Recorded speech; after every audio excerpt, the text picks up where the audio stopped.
Hi friends, welcome to my YouTube channel let's achieve it. Friends, ఈరోజు ఈ వీడియోలో మార్చి 12, 2024కి సంబంధించిన కొన్ని ముఖ్యమైన కరెంట్ అఫైర్స్ వివరాలు ఈ వీడియోలో చూసుకుందాం.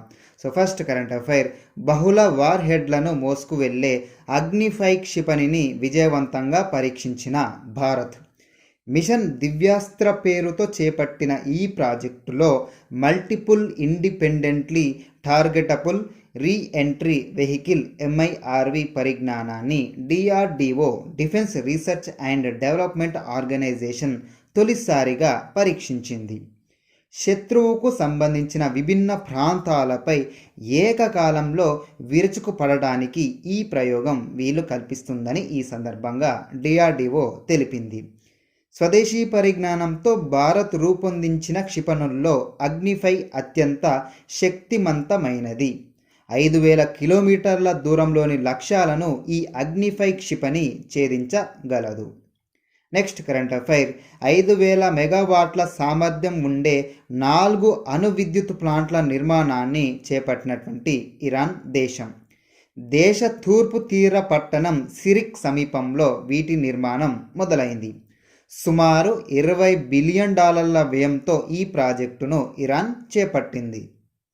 నెక్స్ట్ కరెంట్ అఫైర్, వెడ్ ఇన్ ఇండియా నినాదాన్ని ఇటీవల ప్రధాని నరేంద్ర మోడీ తీసుకువచ్చారు. సో వివాహాలను ఘనంగా జరిపించేందుకు విదేశాలకు వెళ్ళే వారంతా వాటిని భారత్లోనే చేసేలా ప్రోత్సహించాల్సిన అవసరం ఉందని ఈ సందర్భంగా ప్రధాని మోడీ అన్నారు. Next current affair, Asia cricket council ACC అధ్యక్షుడిగా ఏకగ్రీవంగా ఎన్నికైనటువంటి BCCI కార్యదర్శి జై షా. సో ఈ పదవికి ఎన్నిక కావడం ఇతనికి ఇది 3వసారి.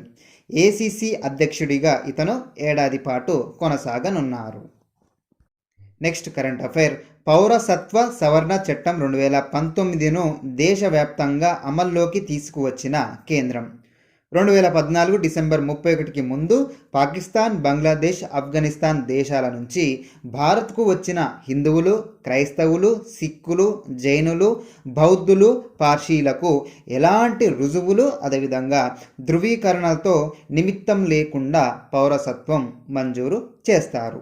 ఏ దేశాల నుంచి వచ్చేటువంటి ఈ 6 మతాలకు సంబంధించినటువంటి వ్యక్తులకు పౌరసత్వం ఇస్తారంటే Pakistan, Bangladesh, Afghanistan.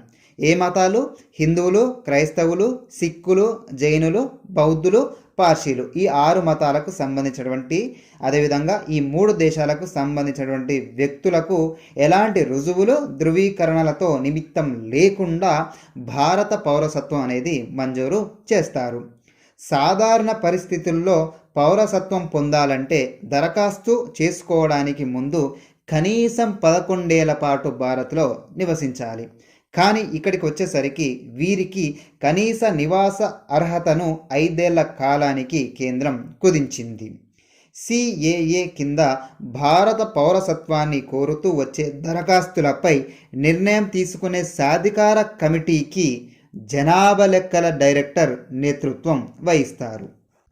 Next current affair, భద్రాచలంలో ఇందిరమ్మ ఇళ్ల పథకాన్ని మార్చి 11, 2024న ప్రారంభించిన తెలంగాణ ముఖ్యమంత్రి రేవంత్ రెడ్డి. రాష్ట్ర వ్యాప్తంగా 22,500 కోట్ల రూపాయలతో 4.5 లక్షల ఇల్లు నిర్మిస్తామని ఈ సందర్భంగా రేవంత్ రెడ్డి తెలిపారు. ప్రతి శాసనసభ నియోజకవర్గానికి 3,500 ఇళ్ల చొప్పున మంజూరు చేస్తామని కూడా ఈ సందర్భంగా తెలిపారు. భద్రాచలం జిల్లాకు చెందినటువంటి ఆదివాసీ, గిరిజన మహిళలు 21 మందికి ఇళ్ల మంజూరు పత్రాలు ఈ సందర్భంగా పంపిణీ చేశారు. ఇల్లు లేని పేదలకు సొంత స్థలం ఉంటే ఇంటి నిర్మాణానికి 5 లక్షల రూపాయల సాయం అనేది అందిస్తారు. లబ్ధిదారులు ఒకవేళ SC, STలు అయితే వారికి 6 లక్షల రూపాయలు ఇవ్వడం జరుగుతుంది. నెక్స్ట్ కరెంట్ అఫైర్, పర్యావరణ సమస్యలను అంచనా వేసి తగు నిర్ణయాలు తీసుకునేందుకు తెలంగాణ పర్యావరణ ప్రభావ అంచనా అథారిటీ త్రిసభ్య కమిటీని ఇటీవల కేంద్రం నియమించింది. ఈ కమిటీకి చైర్మన్గా గౌరవరం సబిత, అదేవిధంగా సభ్యుడిగా స్వర్గం శ్రీనివాస్, సభ్య కార్యదర్శిగా రాష్ట్ర అటవీ పర్యావరణ శాఖ ప్రత్యేక కార్యదర్శిని నియమిస్తూ కేంద్రం ఆదేశాలు జారీ చేసింది.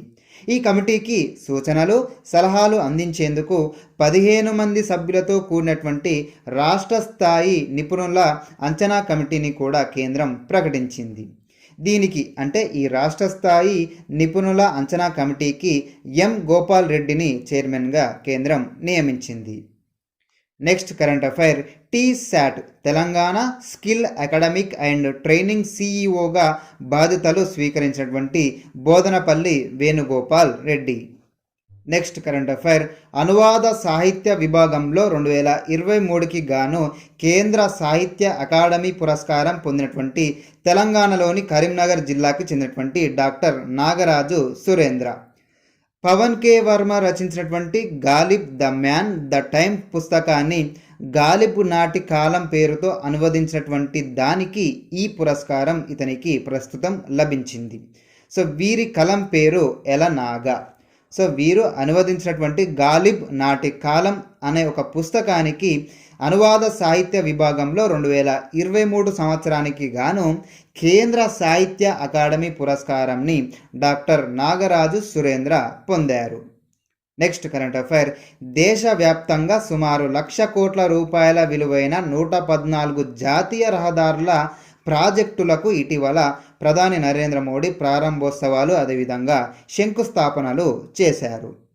నెక్స్ట్ కరెంట్ అఫైర్, ఢిల్లీలో జరిగినటువంటి సశక్తి నారీశక్తి కార్యక్రమంలో 1000 మంది నమో డ్రోన్ దీదీలకు డ్రోన్లను ఇటీవల ప్రధాని నరేంద్ర మోడీ అందజేశారు. సో ఫ్రెండ్స్, ఇవి మార్చి 12, 2023-24కి సంబంధించినటువంటి కొన్ని ముఖ్యమైనటువంటి కరెంట్ అఫైర్స్ వివరాలు. మీకు ఈ వీడియో నచ్చిందని అనుకుంటున్నాను. నచ్చితే లైక్ చేయండి, మీ ఫ్రెండ్స్కి ఈ వీడియోని షేర్ చేయండి.